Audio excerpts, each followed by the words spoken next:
Brad Cohen and Sam Zegna for the defendant. Good morning. Morning, Judge Ruben Scobie on behalf of the state.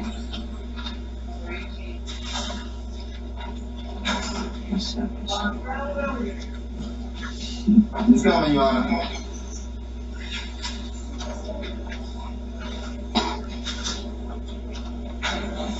Good morning, sir.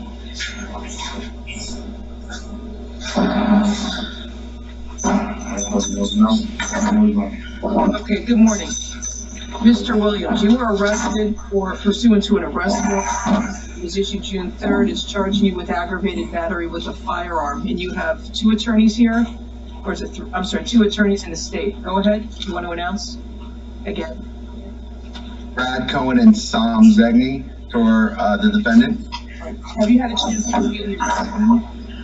Yes, sir, we have. To review as well.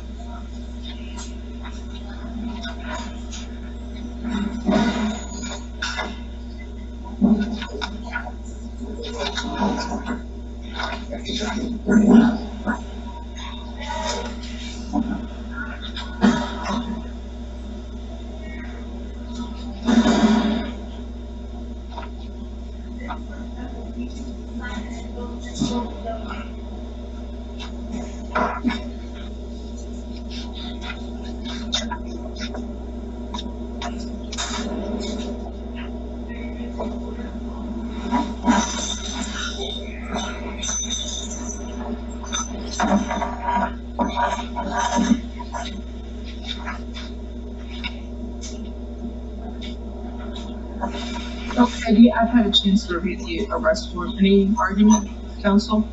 Yes, Judge. Thank you, Judge. Judge, if you notice in the police report or the A form, it definitely isn't probable cause, in my opinion, for aggravated battery with a firearm. There's no intent shown in that document. There's no words that were said. There's no pointing of the firearm at anyone. Essentially, what the document says and what the witnesses said on that day is that the defendant was being escorted out of the club. He reached for his pockets, looking for money in his pockets. A weapon was pulled and it was fired at the ground. And after it was fired at the ground, allegedly the ricochet or whatever happened was one of the either security guards or an employee of the club was struck in his ankle. Certainly it doesn't show up any intent to injure that individual. I think it looks to me like an accidental discharge, but even if we stepped it up from an accidental discharge and said it was some sort of reckless discharge, it still wouldn't have the probable cause to charge him with an aggravated battery with a firearm. There's no witness that says at least even a word that the individual would say, like, hey, I'm about to do something, or something to demonstrate some kind of intent other than an accidental discharge. It doesn't appear that there was anything that would have prompted some sort of intent from the defendant. Okay. All right, so let me hear from the state. Judge, the state disagrees with that version of the facts. I mean, this is pretty clear from the arrest warrant. What happened here was the defendant was angry because the victim in this case, who was a security guard, told him to put away his gun. He then grew angry. He pointed the gun at him and shot him. The victim, this specifically states in the arrest warrant, that he had to move out of the way. He was directly shooting at him. The only reason he got shot in the ankle was because he jumped out of the way at the last minute. This happened in front of a club full of people. There's video of the defendant with the gun in his hand. He has a prior pending open case right now where he's also with a gun and two people were shot. So, Judge, we're going to be asking for no bond on this. And Judge, I'm not sure if you're reading the narrative from when the first police officer went out and took statements. But the first police officer that went out and took statements, it clearly says that he shot into the ground. There's nothing in the first statement that says anything about that he pointed it at anyone. And I don't know what the follow-up is, because all we have is the narrative, the police report narrative, that specifically says that there was something about money that fell out of his pants, and there was a witness, his name, I won't mention his name, but he advised security staff that he escorted the individual out, and the individual had a firearm out and shot towards the ground. That's what the independent witness stated. Yeah, Judge, and this is Sam Zeng on behalf of Mr. Williams. 2 points of clarification here. The alleged victim sustained a gunshot wound to the ankle. I don't know how you survive getting hit in the torso by jumping out of the way and get shot in the ankle. And that's buttressed by the fact that the original witness said that the firearm was discharged towards the floor. That's the first point. The second point is that the allegations of the previous case, two people were shot, but I remember, Mr. Zhang, I remember. It's not the shooter. Correct, Judge. This is a bondable offense.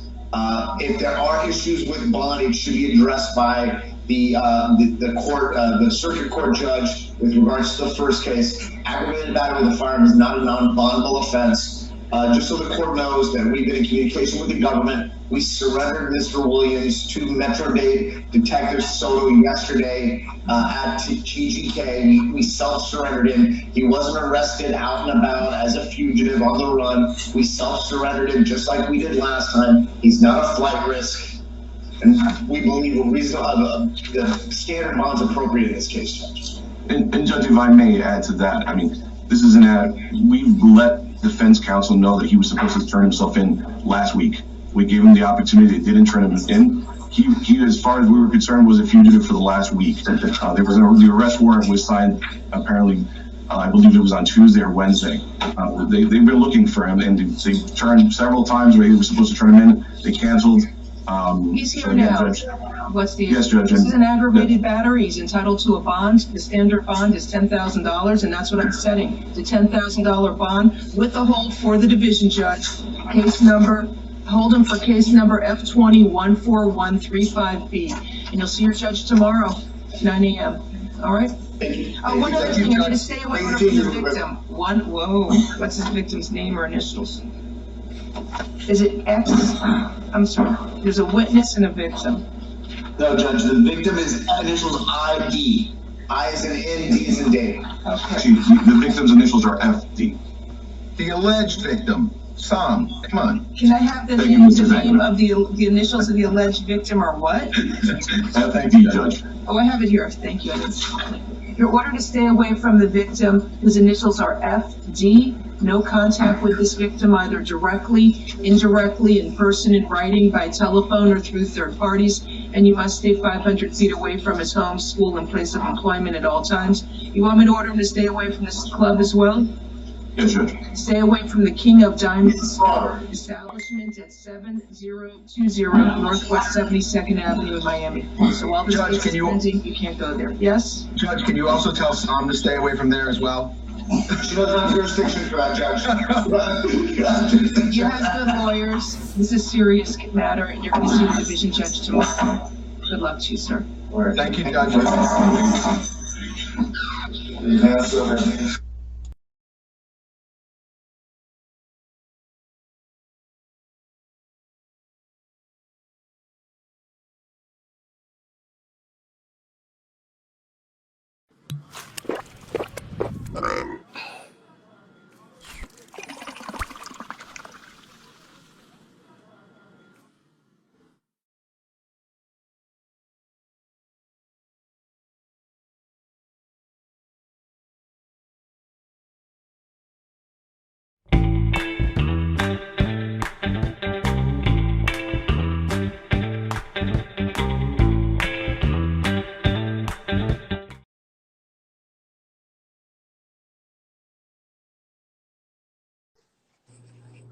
Exactly. You trying? What it is? What's up, man? Brody. What you on? Why it took you so long to add me, though? Say what? What's up? Why it took you so long to add me? Hey, listen, I'm not gonna lie, bro. You getting up there for real though. You feel me? Yeah, yeah. My shit been lit though.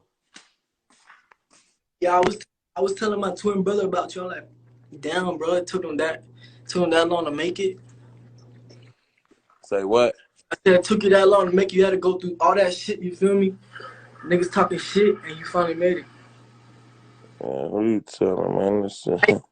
You remember me though?